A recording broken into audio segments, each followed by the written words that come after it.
42. A'udzubillahi minasyaitonir rajim wa la talbisul haqqo bil batil wa taktumul haqqo wa antum ta'lamun. Jadi ayat ini memang waktu itu sorotannya adalah para ahli kitab ya. Para ahli kitab baik Taurat maupun Injil. Ya kayak sekarang itu di ulamanya lah, rabi-rabi Yahudi itu. Bahkan dalam salah satu ayat itu disebut ulama Bani Israel gitu ya. Disebut ulama, sebutannya ulama juga. Ulama Bani Israel. Jadi ulama Bani Israel yang dimaksud ya para ahli Taurat ya. Orang-orang yang memang memegang otoritas untuk menafsirkan Al-Qur'annya mereka, yakni Taurat.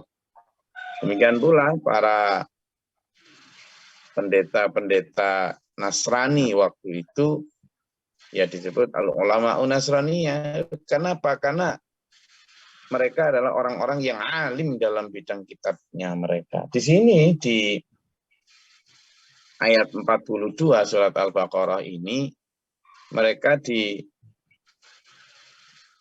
pertanyaan retorik oleh Allah melalui Nabi Muhammad SAW. Kamu loh, Mbok ya jangan mencampur adukan antara yang hak dan yang batil. Artinya, pemahaman pertama yang kita perlu paparkan adalah orang ahli kitab itu tahu sebenarnya. Dan memang di dalam Alkitab sendiri, baik Taurat maupun Injil, ada unsur-unsur al-haq loh ya. Jadi tidak semua yang ada di dalam kitab itu ada unsur-unsur al-haq. Ada unsur kebenaran karena memang dulu itu adalah wahyunya Allah. Di mana Nasrani dan Yahudi itu agama samawi, agama yang memang diturunkan Allah melalui para nabinya, para rasulnya. Rasul Musa membawa Taurat, Rasul Isa membawa Injil. Nah, tetapi, nah ini al-haq di situ, kebenaran di situ, itu lalu kemudian ditambah kurangi, ya, ditambah kurangi dengan macam-macam, mulai dari tradisi, kepentingan materi, kepentingan kuasa atau kursi, itu yang kemudian, atau bahkan kepentingan hedon duniawi, itu yang kemudian secara kurang ajar para ulama Yahudi maupun ini menambah kurangi. Awalnya tidak menambah kurangi mereka. Apa? Awalnya hanyalah sekedar menafsirkan ayat-ayat di dalam Taurat maupun Injil berdasarkan kealiman mereka. Itulah kealiman mereka. Makanya Nabi Isa diperintahkan Allah turun ke bumi untuk sebagai rasulnya Allah, itulah untuk mengembalikan Taurat kepada aslinya. Itu bisa jadi yang dikembalikan adalah tafsir-tafsir melenceng yang sudah mengakar di masyarakat Bani Israel. Padahal penyimpangan itu, misalnya ya, ini Nabi Musa ya, lalu punya murid-murid yang setia, yang masih murni di awal, ini masih menerjemahkan, menafsirkan Tauratnya, itu berdasarkan tafsir original. Jadi originalitasnya itu masih terjaga, karena masih dulu itu langsung dengar dari Nabi Musa. Tetapi begitu, bahkan ketika masih ditunggu Nabi Musa sendiri pun, itu sudah terjadi pasti itu perbedaan pendapat. Tetapi perbedaan pendapat ketika masih ditunggui oleh Nabi Musa, itu masih bisa diselesaikan karena ada hakim tunggal penafsir yang paling benar, yakni Nabi Musa. Para murid atau santrinya Nabi Musa tentu sami'na wa ata'na terhadap terhadap ini terhadap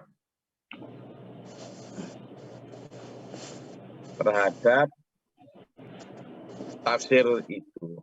Samina wa ta'na. Tetapi ini ya, ketika sudah sampai di generasi kedua, ini sudah mulai terjadi, apalagi misalnya mereka kembali ke daerahnya masing-masing, membawa ajaran itu, lalu bersentuhan dengan tradisi daerahnya masing-masing. Nah, biasanya kemudian mulai ada penyesuaian-penyesuaian.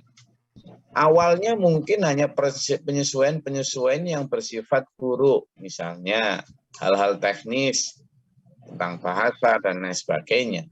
Tetapi lama-lama ya kemudian karena kepentingan tadi, kepentingan materi, kepentingan kuasa atau kursi, kepentingan hal-hal profan duniawi, maka kemudian sudah banyak kemudian makin berkembang penyimpangan itu. Tapi tidak kerasa loh ya, tidak kerasa. Para rabi-rabi Yahudi itu tidak ngerasa kalau mereka sedang melenceng. Rasanya malah dengan keilmuan yang lebih mutakhir, inilah tafsir yang paling benar gitu. Sudah, karena umat juga patokannya hanya rabi itu, makin lama penyimpangan tadi justru dianggap kebenaran. Ratusan tahun kemudian ketika Nabi Isa alaihissalam diperintah Allah untuk mengembalikan originalitas Taurat, malah dianggap asing. Kenapa? Karena tafsir yang diungkapkan oleh Nabi Isa itu tafsir yang menurut mereka asing, tidak umum, apalagi Nabi Isa muncul dari kalangan orang biasa dan apalagi dengan jenis penciptaan yang berbeda, yakni lahir tanpa bapak, di mana orang nganggap ya kamu itu sudah anak Cina, macam-macam. Dan itu memang ujian untuk umat ya. Allah mengutus kok justru dari kejadian seperti itu, sehingga ketidakpercayaan umat ya makin. Dengan Injil yang Allah berikan lewat Nabi Isa, umat kemudian terpecah. Ada yang percaya, ada yang enggak, gitu kan. Makanya fa'amana ta'ifatum bani Israel, gitu kan. Wa kafarat ta'ifah, artinya apa? Sebagian orang Bani Israel itu beriman, sebagian yang lain adalah apa? Kafir. Tapi sebagian yang beriman ini waktu itu hanya sedikit. Terakhir ketika Nabi Isa mau diangkat di Rafa itu hanya tersisa 12 Hawariyun atau the loyalis, orang-orang loyal itu. Orang-orang yang loyal ini, para rasul pasca Nabi Isa ini, itu masih teguh menafsirkan dan mengamalkan sesuai dengan apa yang diajarkan Rasulullah Isa. Tetapi seperti biasa, setelah itu kemudian murid-muridnya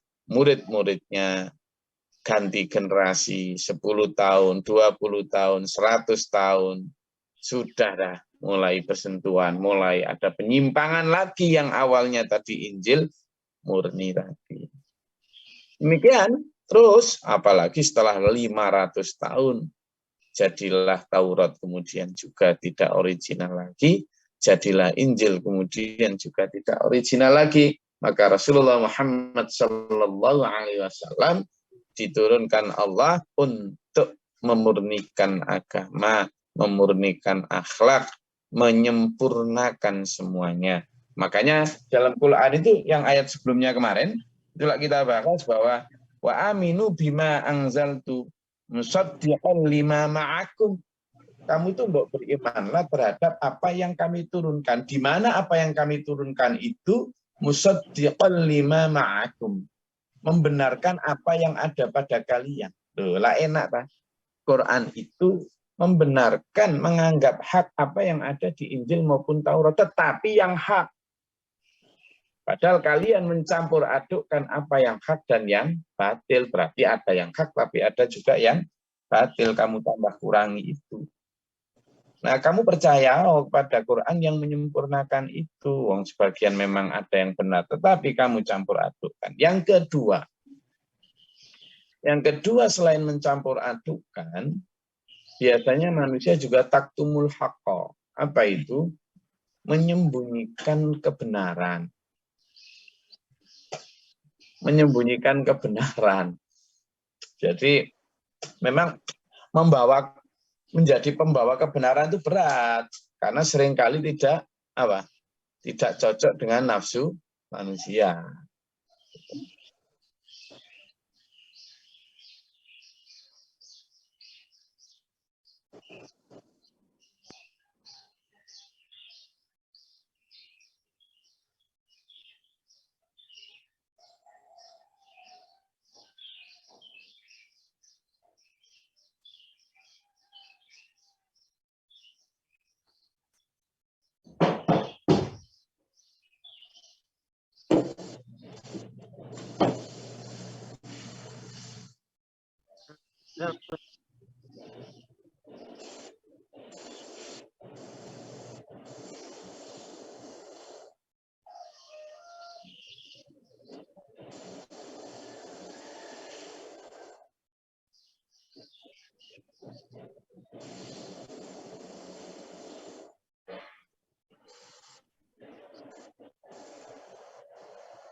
Nabi Muhammad dan bersabda ini, A'udzubillahi minasyaitonir rajim.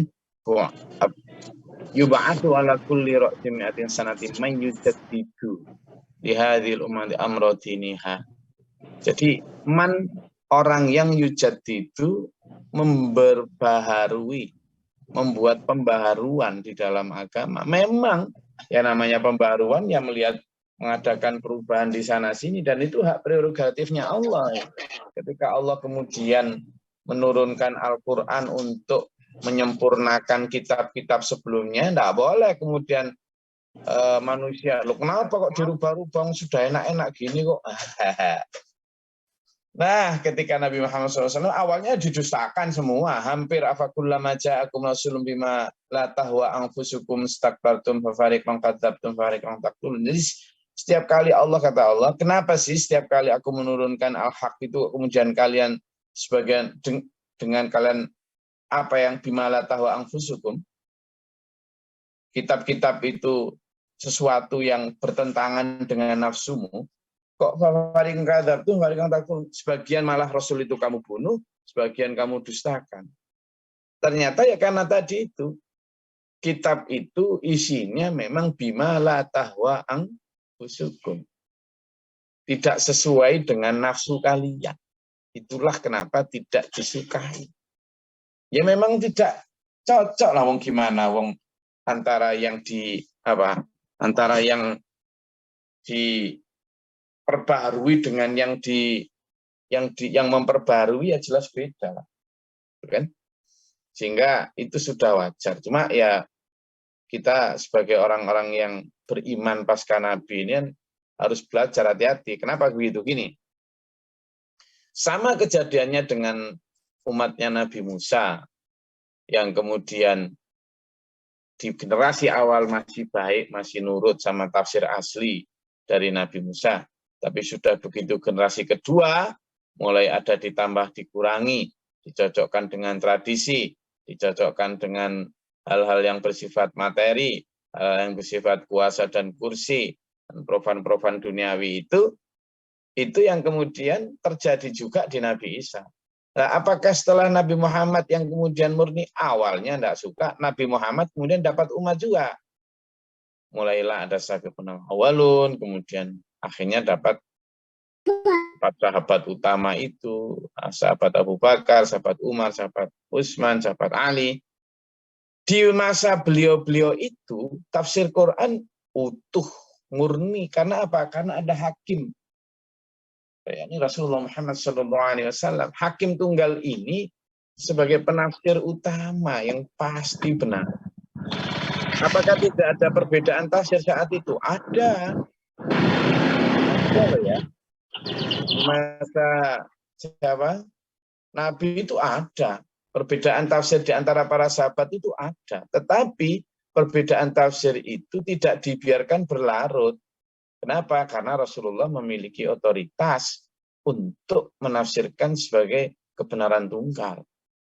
Dan para sahabat juga hebatnya saat itu, ketika ada tafsir yang berbeda, sami'na wa ata'na, meskipun tadi tafsirnya tidak sesuai dengan tafsir Nabi. Sami'na wa ata'na enggak kok kemudian bikin, ya sudah, kamu lewat jalan situ, aku lewat jalan sini, repot kalau kayak gitu. Tidak itu. Kenapa? Akhirnya umat ya satu. Meskipun ada perbedaan pendapat, tidak apa-apa di dalam diskusi. Rasulullah juga menghargai itu, perbedaan pendapat. Rasulullah sering itu mengajak diskusi. Tetapi dalam tingkat aksi pasti satu. Sehingga perbedaan itu ditinggalkan di meja diskusi, tidak apa-apa, sebagai pencerahan. Tapi dalam aksi, satu.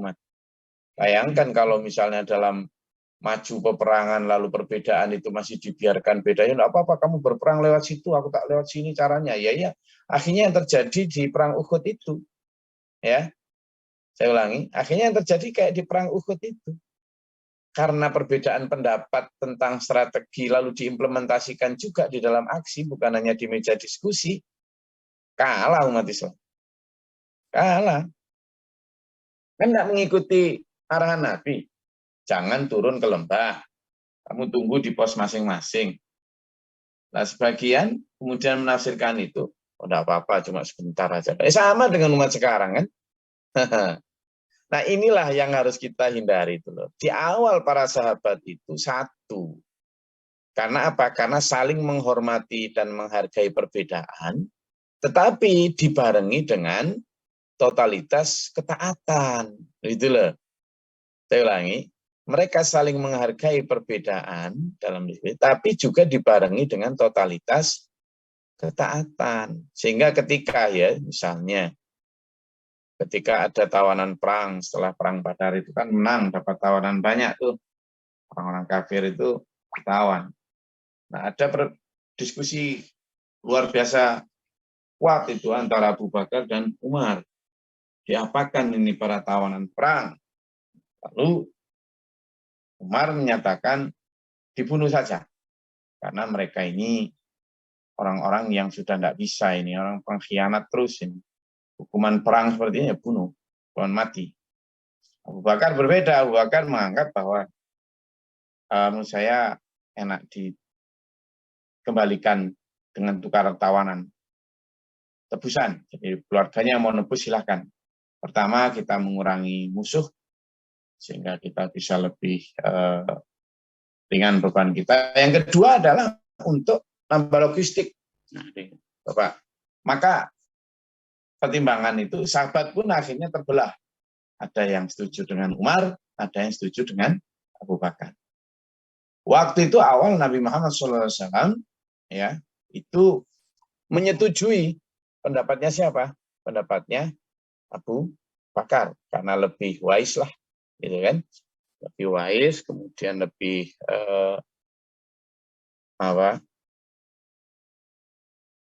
lebih inilah, lebih konstruktif dalam konteks itu, pendapat itu ya. Nah, maka kemudian hampir dipastikan. Tapi saat itu Umar ya dengan legowo, ya sudah tidak apa-apa. Gitu. Jadi perbedaan pendapat itu justru ya Rasul Umar yang benar, kata Abu Bakar. Abu Bakar juga gitu. Umar juga gitu. Ya Rasul Abu Bakar yang benar. Jadi saling membenarkan. Dan ketika dibuat keputusan itu pun kemudian taat. Nah, begitu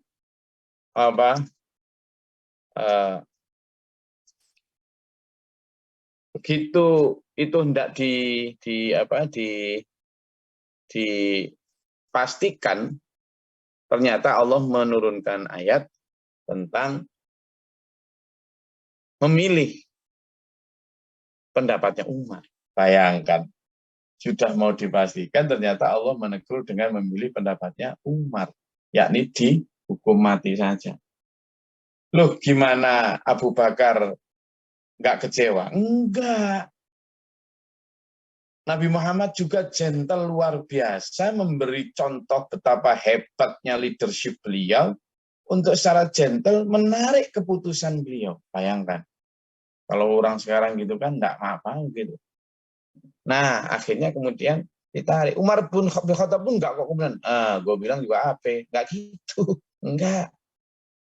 Mereka tetap sami'na wa ata'na, tetap padu itu. Ya. Jadi coba dibuka di surat Al-Anfal ayat 67. Itu adalah, ya, coba dibuka di surat Al-Anfal. Itu asbabun nuzul dari apa yang saya terangkan nanti. Silakan. Buka surat Al-Anfal, siapa yang sudah ketemu? Baca. Al-Anfal. Apa ini tentang rampasan perang. Ketemu?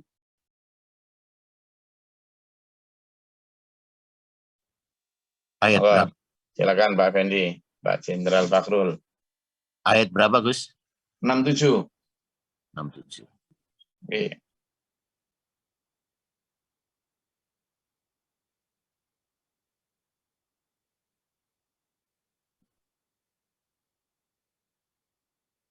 Baca terjemah, terjemah aja langsung, Bismillahirrahmanirrahim.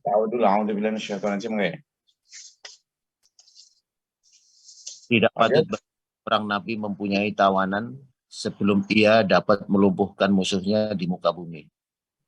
Kami menghendaki harta benda duniawiyah. Kamu.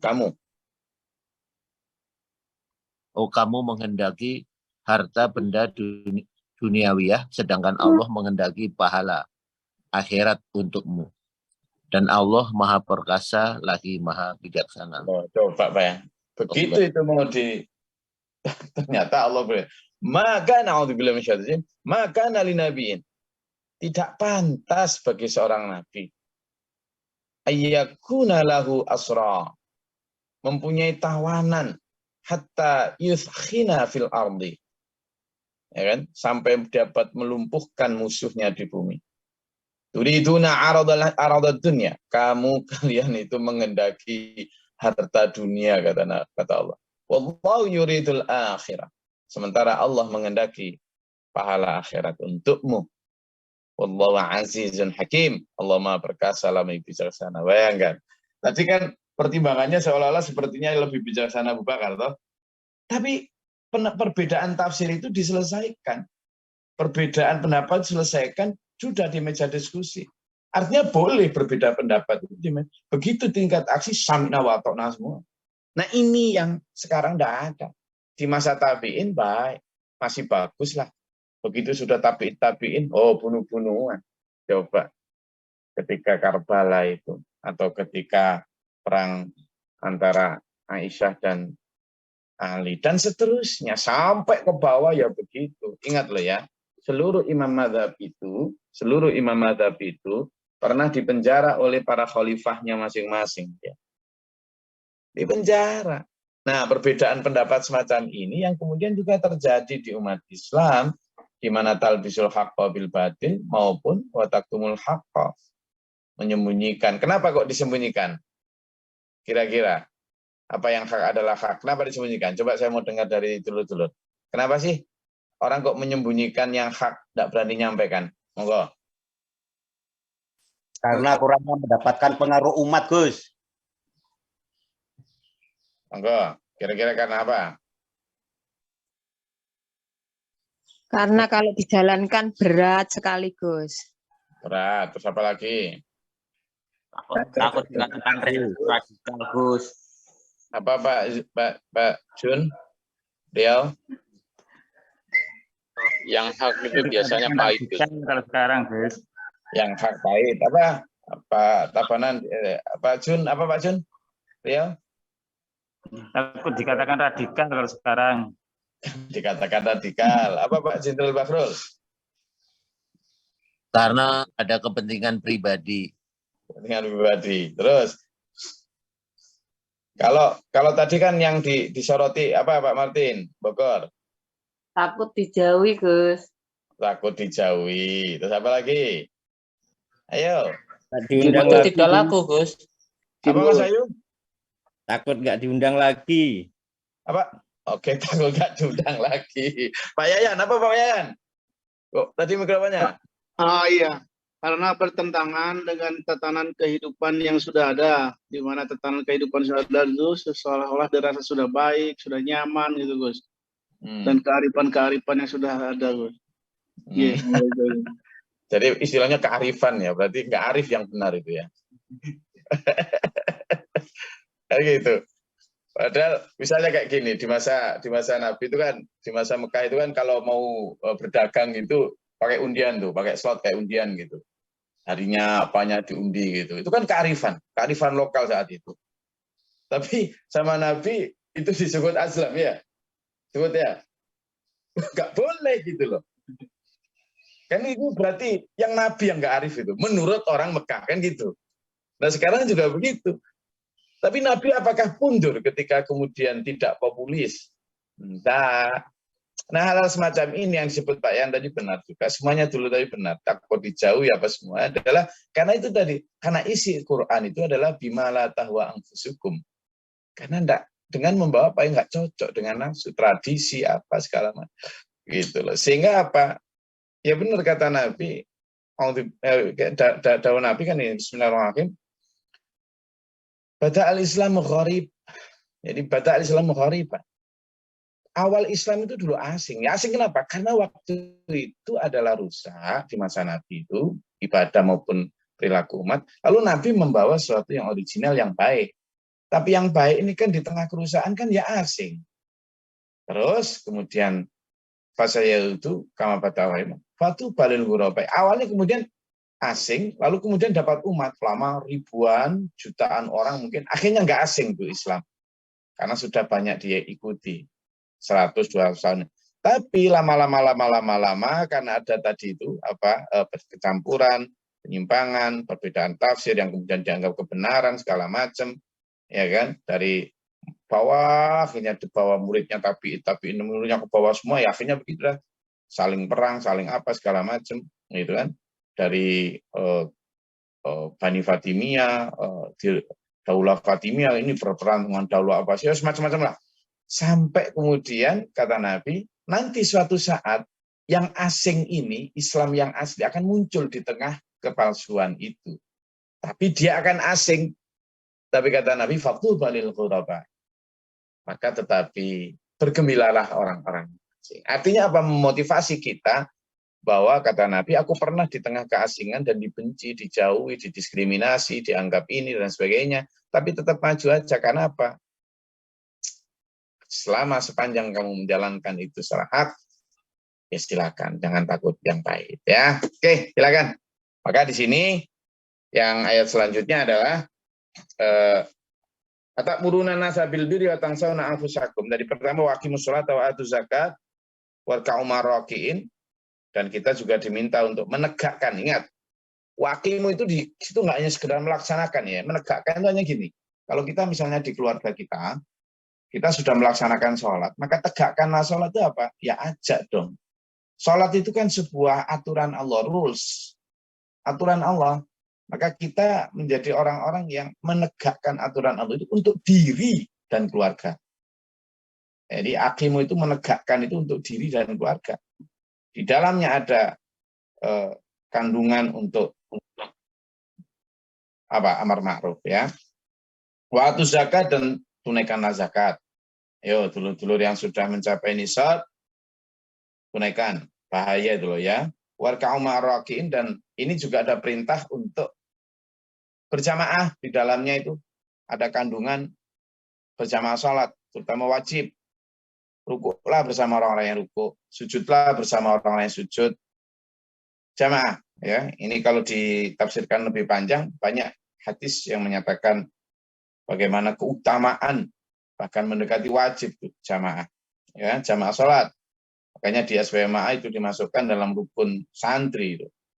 Lalu yang terakhir ayat ke-44, nah ini tamparan buat Gus Glory ini ya. Bukan hanya untuk Bani Israel ini, tamparan untuk Gus Glory terutama. Wes takoni saya aja. Kenapa? Karena Atakmuruna nasa, wahai Glory, kenapa kamu menyuruh orang berbuat baik bil birri? Otang sauna, sedang kamu melupakan diri sendiri, Glory. Wa antum tatslun Alkitab, sedangkan kamu membaca Quran. Kalau dulu kan Alkitab Taurat ya. Sekarang kita tamparkan sama kita aja lah. Kamu baca Quran baik. Afala taqilun, kamu itu enggak punya akal tak, Glory? Gitu. Nah, ayo kita tamparkan itu untuk diri kita supaya kita enggak jarkoni, apa? Pinter ngajar, ora iso lakoni. Sarung plekat ditontomi, pinter nasehat ndak iso ngelakoni. Kalau bahasa Kediri, not action talk only. Waduh. Gitu ya. Ini bahasa Turi juga, ini sama.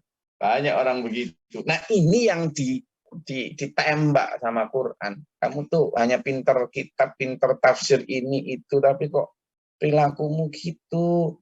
Kamu bermewah-mewah sementara tanggamu banyak nggak bisa makan. Ini terutama kalau orang kamu pengusaha sih oke lah. Kalau kamu itu ahli kitab, gitu kan. Makanya Glory tadi itu. Kalau kamu itu pengajar agama kok gitu. Ini tamparan untuk kita ya. Hari ini kita akhiri kajian kita. Ada yang mau tanyakan atau dinyatakan, silakan. Ada? Mohon maaf Gus, mau nanya satu. Ya, silakan Bu Cita. Gini, kan tadi di Al-Quran ini dianjurkan untuk orang sholat berjamaah. Tapi ada orang yang berpendapat kalau seorang wanita itu tidak diwajibkan gitu berjamaah. Gitu. Maksudnya ke masjid gitu. Sedangkan kita kalau suaminya ke masjid otomatis kita kan sholat sendiri kalau tidak boleh ke masjid gitu. Gimana? Jadi memang ada beberapa Bu Mufida hadis yang menyatakan bahwa perempuan itu sebaiknya sholat di rumah.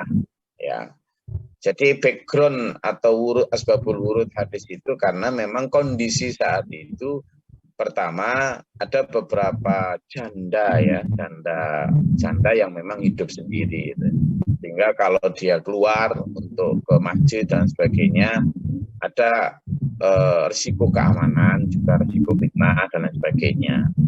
Yang kedua, saat itu memang situasi memang belum benar-benar kondusif ya.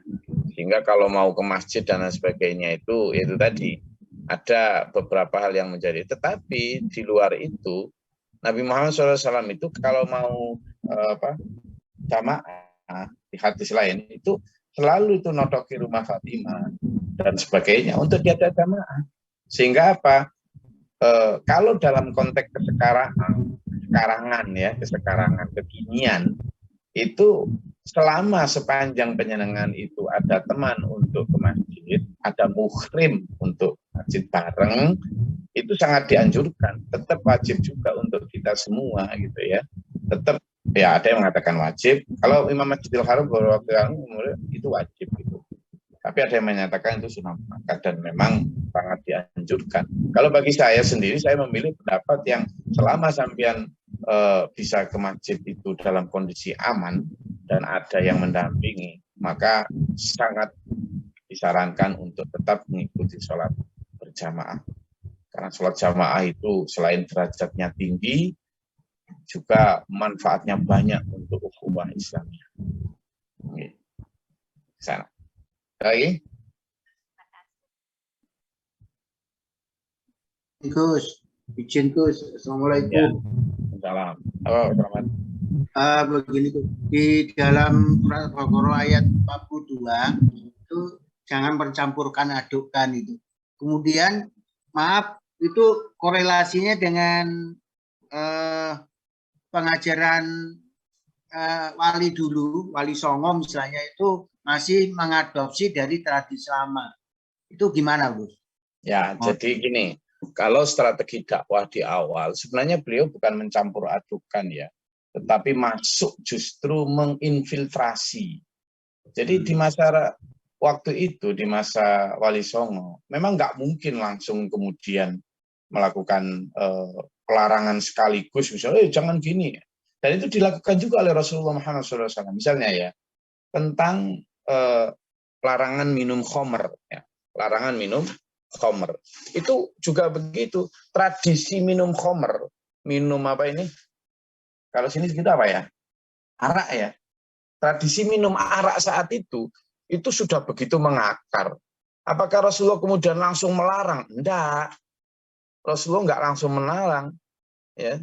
Rasulullah melakukan itu dengan cara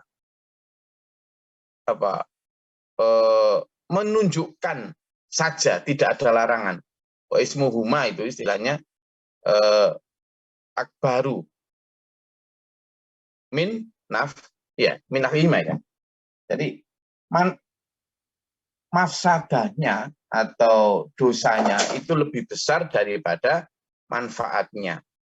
Nah, itu yang kemudian dilakukan. Lalu selanjutnya itu, setelah beberapa waktu ditunjukkan bahwa khamr itu mafsadahnya atau sifat merusaknya lebih besar, tapi enggak dilarang, maka kemudian selanjutnya beberapa masa kemudian baru dilarang hanya pada saat, cuma dilarangnya hanya pada saat sholat, gitu kan? Jadi boleh minum itu, tapi hanya ketika sholat tidak boleh, gitu, ya. Jadi, tapi itu artinya larangan itu bertahap, ya. Nah, kemudian baru di ayat selanjutnya setelah beberapa bulan itu innamal khamru itu, kan? Innamal khamru itu baru benar-benar dilarang, gitu loh. Jadi itu yang menunjukkan bahwa Nabi pun melakukan itu. Coba nanti ya sama pelajari sendiri karena waktunya sempit. Di mana yang ketika awal pertama itu hanya ditunjukkan manfaat dan mafsadahnya itu di surat Al-Baqarah ayat 219 itu awal. Kemudian beberapa masa lalu dilarang tapi hanya pada saat sholat itu di surat An-Nisa ayat ke-43 ya. Lalu kemudian dilarang sama sekali itu di surat Al-Maidah ayat 90. Nah, sehingga di masa Wali Songo juga begitu. Ketika awal itu ya pokoknya karena mereka tradisinya begitu ya sudah kita menyusup misalnya kalau orang mati itu kemudian ada peringatan sesudahnya sekian hari, tapi nggak apa-apa mereka begitu dulu, tetapi kita masuki yang dibaca bukan kepada dewa-dewa mereka, tapi yang dibaca misalnya illallah, la ilaha illallah, la ilaha illallah, misalnya begitu. Lalu misalnya dari sisi bangunan, mereka tetap pakai gapuro, tapi kemudian dikasih nama beda, Ghafuro. Sekarang orang bilang gapuro, nah, ke situ harus wudu dan sebagainya. Para wali itu pertama invitasi itu bukan mencampur adukkan, itu justru mencampuri, memasuki tradisi mereka dengan ajaran kita. Tapi jelas para wali juga punya rencana bahwa itu secara bertahap akan dimurnikan sama sekali. Gitu loh. Dan memang akhirnya ketika para wali itu ya murni akhirnya. Sudah enggak pakai gitu-gitu. Nah kalau sekarang ya jangan mengembalikan lagi apa yang sudah diperjuangkan wali. Perjuangan wali itu luar biasa hebat untuk masuki. Dan kita sudah saatnya untuk kembali kepada kemurnian. Saya rasa itu, Mas Slamet, jelas nggih? Terima kasih, Gus. Saya rasa itu kajian kita pada pagi hari ini. Semoga Allah merahmati kita, menuntun kita dalam siratal mustaqim. Ila hari hasun. Husnul khatimah. Amin. Allahumma sholli wa sallim. Allahumma fil lil mu'minina wal mu'minat bismillah. Allahumma ahdina fi man hadayta wa afina fi man afayta wa lana wa barik lana fi ma atait. Astaghfiruka wa atubu ilaik. Allahumma da'ana al-bala wal waba wa al hasana wa najina min syarri. Allahumma rfa' darajatana. Rabbana man taqabbal ma shay'in rabbana la tuzigh qulubana وافتح لنا باب السماء وباب رحمتك ربنا واجعلنا مسلمين لك ومن ذريتنا من مسلمين لك وانصرف عن قلوب صرف قلوبنا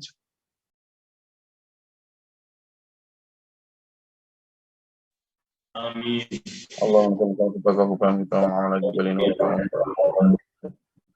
ربنا اتنا في الدنيا حسنه وفي الاخره حسنه وقنا عذاب النار واغفر لي ولأخي وللعزة ولذريتنا من اصحابنا ودخلنا Power off. Alhamdulillahirrahmanirrahim. Assalamualaikum warahmatullahi wabarakatuh. Waalaikumsalam warahmatullahi wabarakatuh. Matur suwun, Gus. Semangat Ahad, semangat Ahad. Allahumma arhamna bil Qur'an. Ij'alhu lana imam.